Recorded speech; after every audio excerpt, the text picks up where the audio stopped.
Bukky Jesse tú àwọn àṣírí ńláńlá nípa Prophet Genesis Global. Bẹ́ẹ̀ náà ni Bukky Jesse fohùn sílẹ̀ lórí ọ̀rọ̀ Ati Oriyomi Hamzat nípa ọ̀rọ̀ justice for mohbad. Eléyìí lágbára o. Nínú fọ́nrán yìí náà ni Bukky Jesse ti sọ àwọn ọ̀rọ̀ kan nípa ohun tí Oriyomi sọ nípa àwọn prime suspect lórí ọ̀rọ̀ ikú mohbad. Lórí ọ̀rọ̀ Genesis ẹ wá gbọ́ o àwọn àṣírí rẹpẹtẹ tó tú tí Bukky Jesse tú nínú fọ́nrán yìí. Bukky Jesse ṣàlàyé o ẹni tó rán Genesis Global ńṣẹ́ kí ló dé táwọn bloggers kan fi figbe ta pé Bukky Jesse ló rán Prophet Genesis lọ sẹ́wọ̀n. Ẹ wo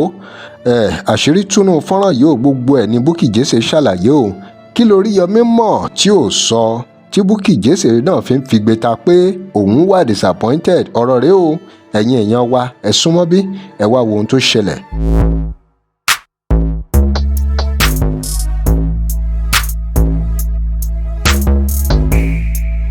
Welcome to CrossBlogX TV. Remember to like, share and follow us. Mo wá rí táwọn èèyàn sọ pé Genesis ń kọ́ o èmi ni mo rán lọ sẹ́wọ̀n. Ẹ máa gbọ́ o ẹ ṣe eye opener got something ó ní I do Genesis work too that time. God bless you sis. Now mi mọ máa yìí rí ṣe nígbà tí mo kúrò ní ṣe pé ó sọ pé a wà ní fracas ní 2016 ṣé gbogbo yín rántí. Ìgbà táwa ṣe fracas yẹn tán mo ní I don't want to go back to Egypt. Ṣé dẹ̀ lẹ́mi mo lè naughty but I'm a very very godly person. If you want to talk any otherwise argue with your camera ẹ̀yin olórí burúkú. But èmi mọ̀ pé I am a very godly person. Ṣé ń gbọ́ mi. Now ìgbà tá ṣe fracas tán mo wá ń wá pé mo kàn fẹ́ join prayer line kí n máa pray kí I don't want to do nonsense again. I don't want to fight again. Àṣẹ Genesis àti ìyàwó ẹ̀ Ṣọlá wọ́n máa ń wò wá back to back. Àwọn gangan ni pastor Mrs. Fracas. Èmi ò mọ̀. Èmi ṣàjọ ẹni. Ó wá ń pray ìjọ kan. Ṣé mọ̀? Mo ń bọ̀. Ẹ má bínú. Ọ̀rọ̀ rẹ̀ o ẹ rí pé lè nípọn. Ẹ má bínú. Àwọn olórí burúkú kí ló máa ń wá ń bíbà iná? Ṣọ́wọ́ mi máa ń dùn wọ́n ni. Tẹ́ bá ń bú mi lọ sọ́dọ̀ yín mi tiẹ̀ mọ̀ bí ẹ bú mi. Kí má ti bẹ̀rẹ̀ ọ̀rọ̀ ẹ̀ tí wàá máa ó ta yín lára ìdè pain there ìdè sweet us àdìdè pain there. Genesis ti wá sí TikTok yìí sì yìí o mo ti block ẹ̀ Ṣọlá ó ti wá sí TikTok o ó lè ní o motivational speaker ni o motivational ni ó máa sọ̀rọ̀ òun rẹ̀ nìkan lọ́dáwọ́ ṣàfihàn jeans lọ́dáwọ́ ṣàfsàn lọ́dáwọ́ ráìsì mẹ́wàá irọ́ ni o gbogbo story ẹ̀ mo tún gbé padà bọ̀ ẹ má wọ́rì ó pọ̀ lẹ̀ ẹ bá fi ìpẹ́ fẹ́ twist ọ̀rọ̀ mi àmọ́ máa ṣe ń bọ̀ má wọ́rì.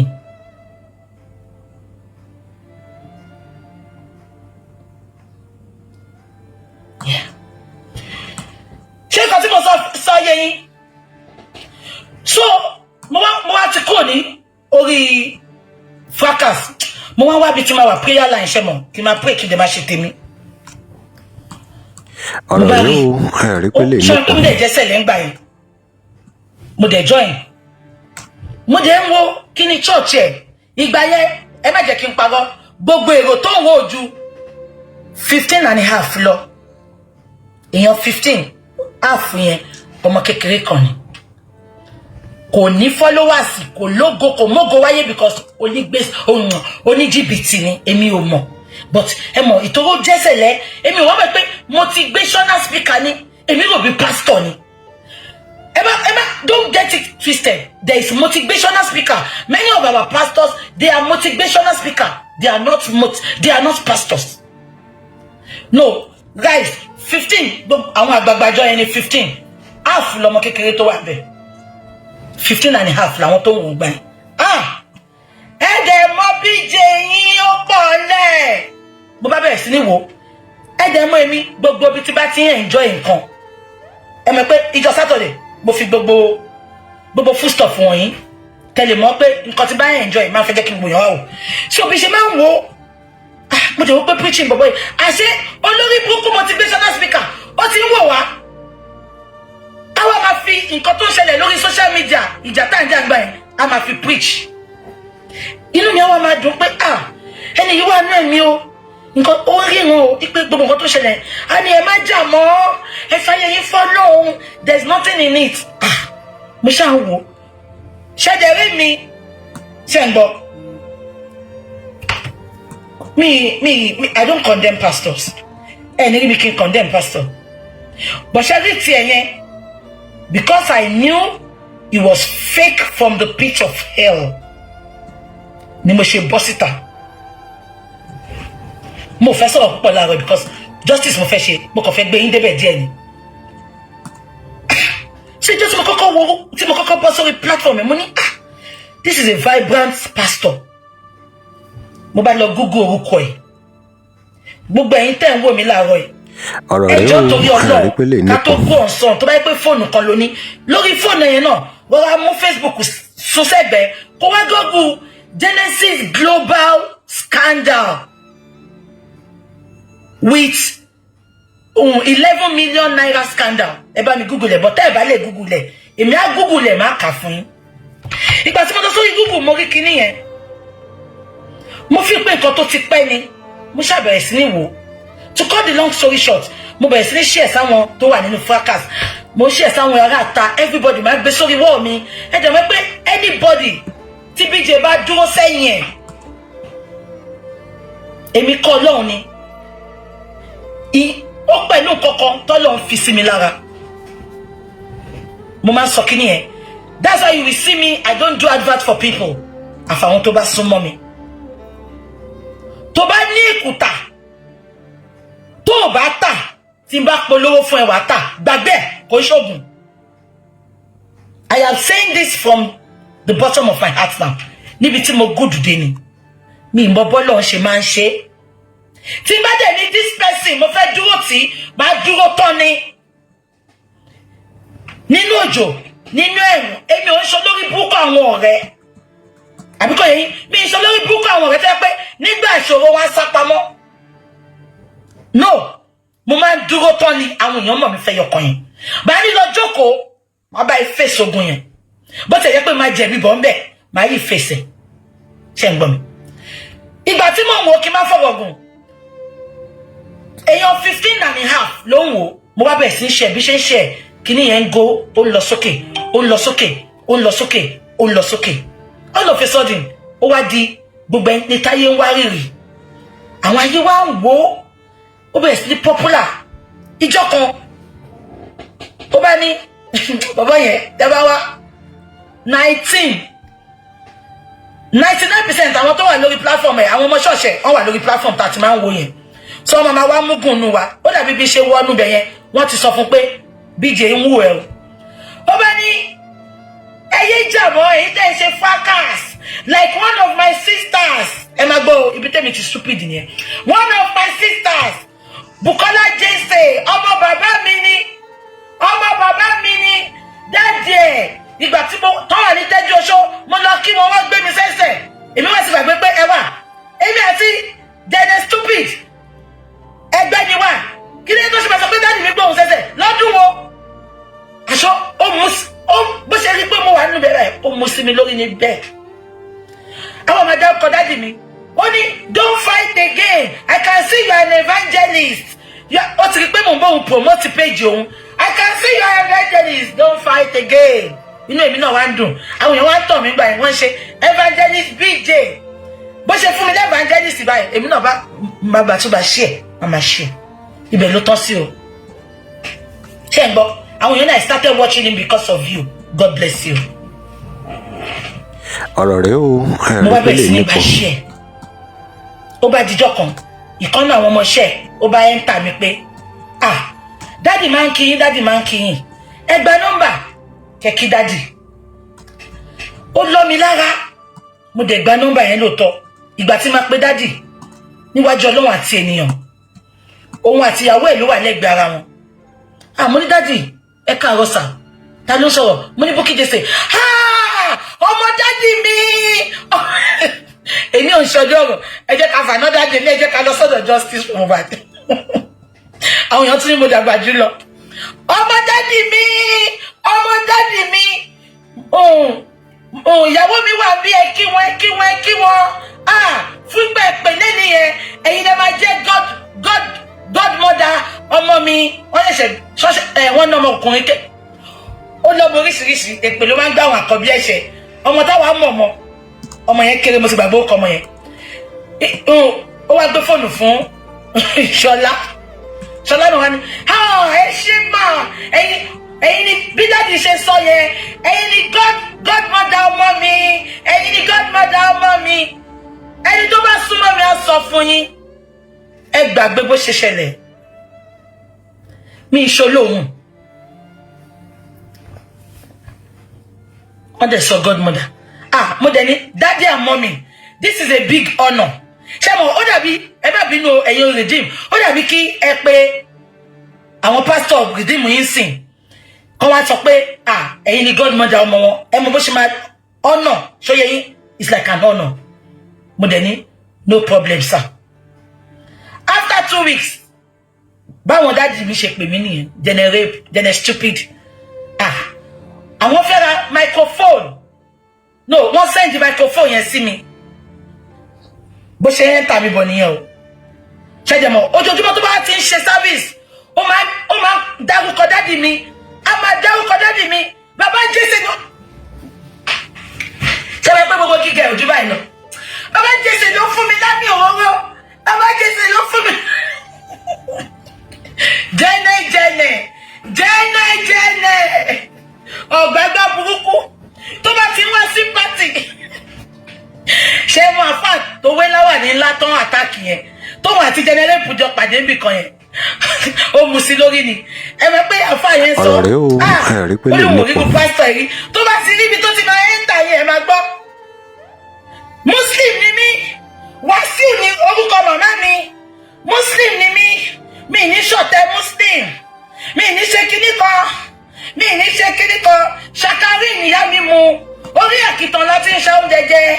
irọ́ ni o gbogbo investigation yẹn mo ṣe tó bá ti fẹ́ wọlé kí n máa ṣe pé the suffering is too much I enter in ṣe ń gbọ́ ó wá bọ́ta ń jọ yẹn sorry ó wá send microphone sí mi gbogbo ẹ̀yin tẹ́ bá ti gbọ́rọ̀ mi láti ilẹ̀ ẹ̀rí gbọ́rọ̀ mi ò change I don't lie I will say it as it is ó wá send microphone sí mi ṣé ń gbọ́ mi ó ní kí n bóun ra ru microphone yẹn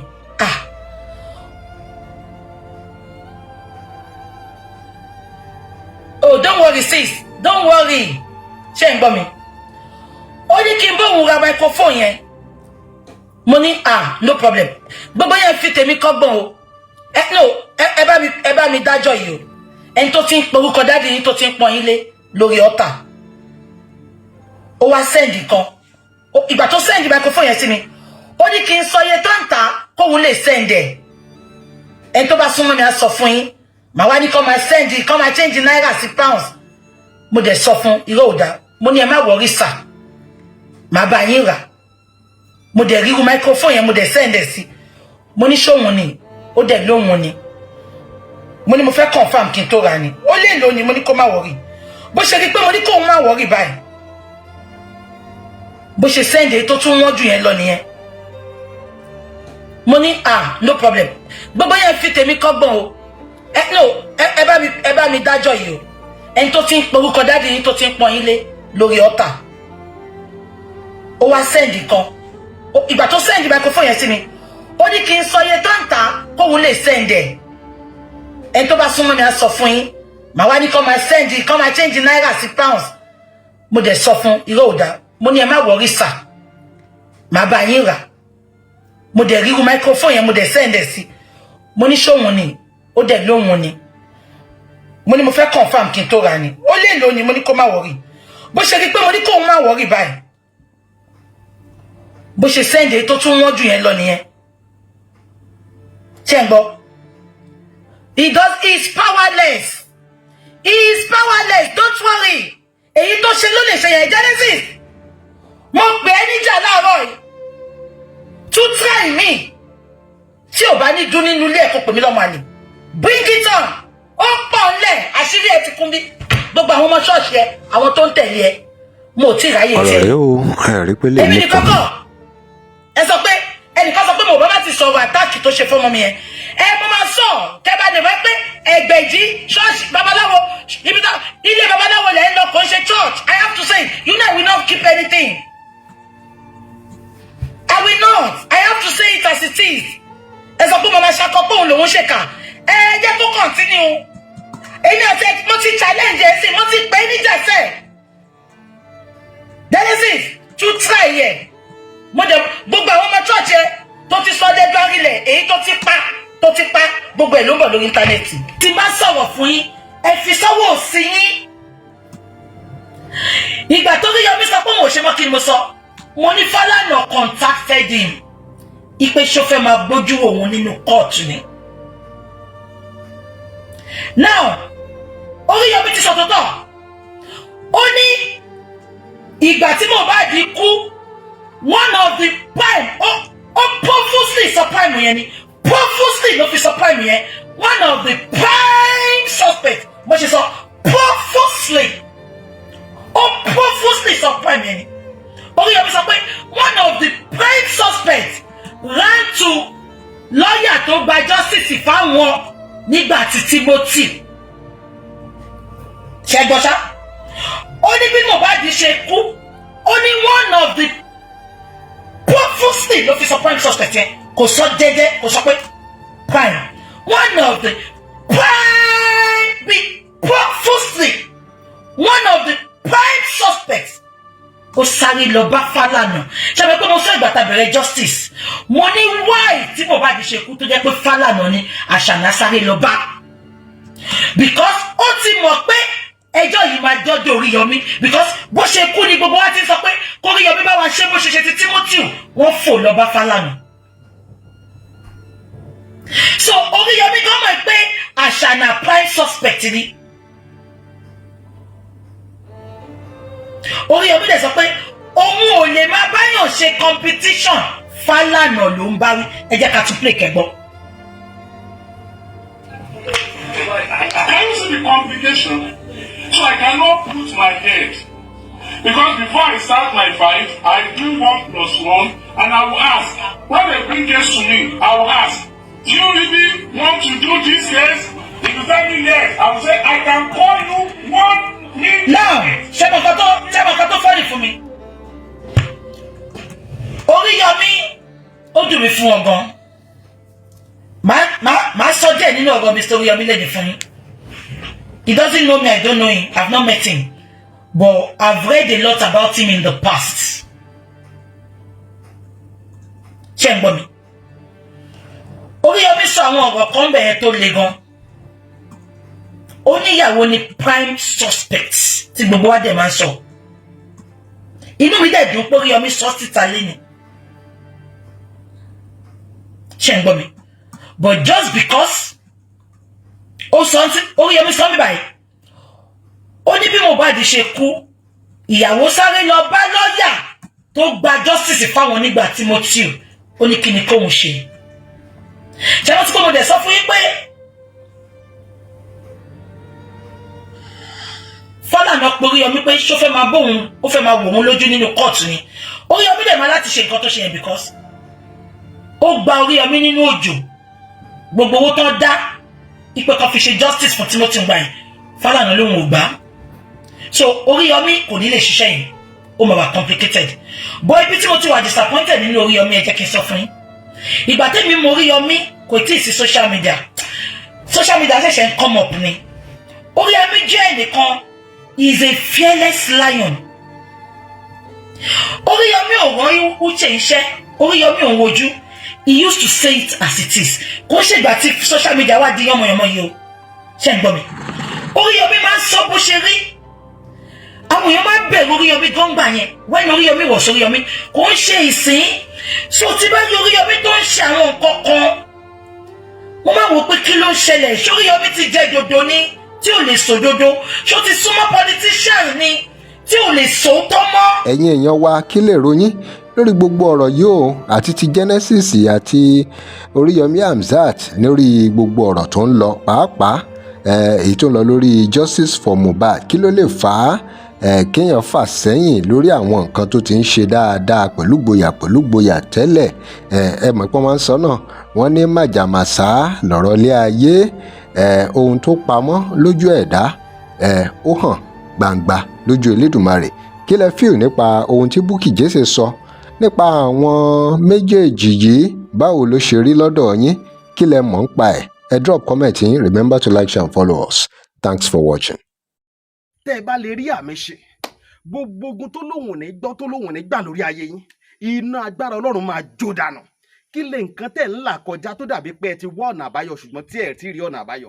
Ẹ ti pàdé wòlíì yín ló fà, ṣùgbọ́n arán mi sí ọ lónìí dádì, arán mi sí ọ lónìí mọ́mì. Olúwa lòun fẹ́ ṣe nǹkan ńlá nínú ayé yín. Olúwa sọ wípé gbogbo tẹ́ ń là kọjá yẹn òun fẹ́ fi òpin sí. Kí nìkan tẹ́ ń là kọjá lórí ìgbéyàwó ni, lórí ọmọ ni, lórí iṣẹ́ ni, níbi gbogbo ni, bóyá ogun kan ló dàbí pé ogun yẹn le, ẹ ti gbìyànjú kò tí ì sí ọ̀nà àbáyọ. Ẹ jẹ́ àjọ gbàdúrà, ẹ jẹ́ àjọ wá ojú Olúwa, kí làṣírí ogun yẹn gangan, ẹ jẹ́ àjọ wádìí lọ́wọ́ Ọlọ́run ká dẹ̀ mọ ọ̀nà àbáyọ. Ẹ̀rọ ìbánisọ̀rọ̀ tẹ́ fi pè mí fún àdúrà àti ọ̀nà àbáyọ, òun náà ni +234 7025 47 5427 +234 7025 47 5427. Bẹ́ẹ̀ ṣe ń pè mí fún àdúrà lórúkọ Jésù, ẹ máa rí ìyanu.